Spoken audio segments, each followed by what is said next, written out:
নমস্কার বন্ধুরা, সুনিতার হেসেলে সবাইকে স্বাগত। আমি আজকে আপনাদের সঙ্গে শেয়ার করব সিমুইয়ের পায়েস। আমরা সাধারণত সিমুইয়ের পায়েস কিন্তু বাড়িতে প্রত্যেকেই তৈরি করে থাকি, তবে আমি কিভাবে তৈরি করি সেটাই আজ আমি আপনাদের সঙ্গে শেয়ার করব। চলুন তাহলে দেখে নেওয়া যাক। দেখুন, এখানে আমি 1 বাটি প্লেন সিমুই নিয়েছি। এবার এদিকে কড়াইতে আমি 1 লিটার দুধ নিয়েছি। দুধটাকে খুব ভালো করে আমি জাল করে নেব।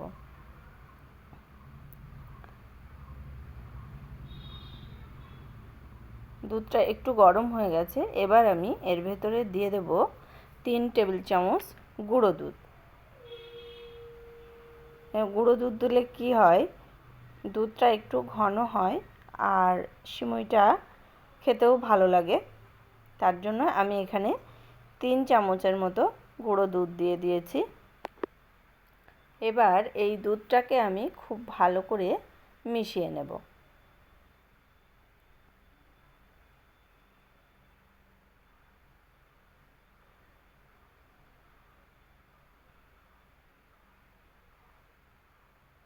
দেখুন, খুব ভালো করে মিশিয়ে নিয়েছি।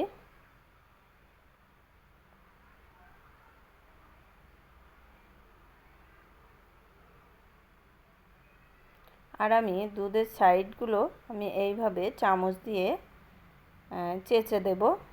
দিয়ে আমি দুধের ভেতরেই ওগুলো দিয়েই আমি দুধটাকে খুব ভালো করে জাল করে নেব।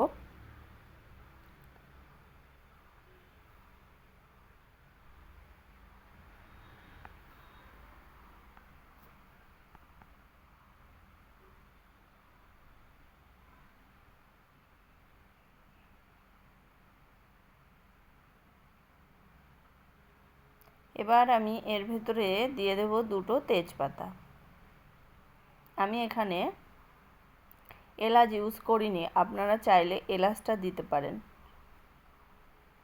এখানে আমি 2টো তেজপাতা দিয়ে এটাকে এইভাবে আমি এবার ফুটতে দেব। দেখুন, দুধটা আমাদের অনেকটাই ঘন হয়ে গেছে আর অনেকটা কমেও গেছে। এই 2টো তেজপাতা দিয়ে দিয়েছি। এবার আমি এটাকে লো আঁচেই এইভাবেই ফুটতে দেব। এদিকে আমি আর একটা কড়াই বসিয়ে দিয়েছি, তাতে আমি সামান্য একটু ঘি দিয়েছি। ঘি দিয়ে এর ভেতরেই আমি এবার দিয়ে দেব কয়েক টুকরো কাজু বাদাম আর কয়েকটা কিশমিশ। প্রথমে আমি কাজু বাদামটাকে একটু হালকা নেড়ে নিয়েছি। নিয়ে এবার আমি এর ভেতরে দিয়ে দেব কিছুটা পরিমাণে কিশমিশ। এই কাজু বাদাম আর কিশমিশটাকে আমি ঘিয়ের সঙ্গে হালকা করে একটু ভেজে নেব। খুব বেশি কড়া করে আমি এখানে ভাজবো না, বেশি লালও করব না, আমি হালকা একটু ভেজে নেব। এইভাবে ভেজে সিমুইয়ের মধ্যে দিলে কি হয়, সিমুই বলুন কিংবা পায়েস বলুন, এইভাবে কিশমিশ আর কাজু বাদাম যদি হালকা একটু ঘিয়ে ভেজে দেওয়া যায় তাহলে এর টেস্টটা হয় আরও সুন্দর। আর কিশমিশ আর কাজু বাদামটা খেতেও খুব ভালো লাগে। এবার আমি ওই কড়াইয়ের মধ্যেই সিমুইটা দিয়ে দিয়েছি। দিয়ে এবার আমি এই সিমুইটাকে নাড়তে নাড়তে একটু লালচে করে ভেজে নেব। তাই এইভাবেই অনবরত নাড়তে হবে, নাড়তে নাড়তেই আমি এটাকে লাল করে ভেজে নেব। দেখুন, আমার এখানে লাল লাল করে ভেজে নেওয়া হয়ে গেছে।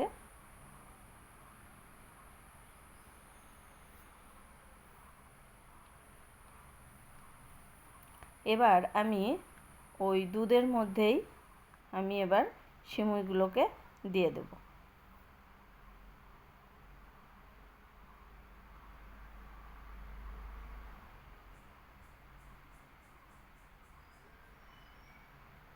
দেখুন, সব সিমুইগুলো দিয়ে দিয়েছি দুধের ভিতরে। আমি মিনিট 2 মতো এইভাবে ফুটিয়ে নেব। দুধের সঙ্গে সিমুইটা একটু ফুটিয়ে নিয়েছি।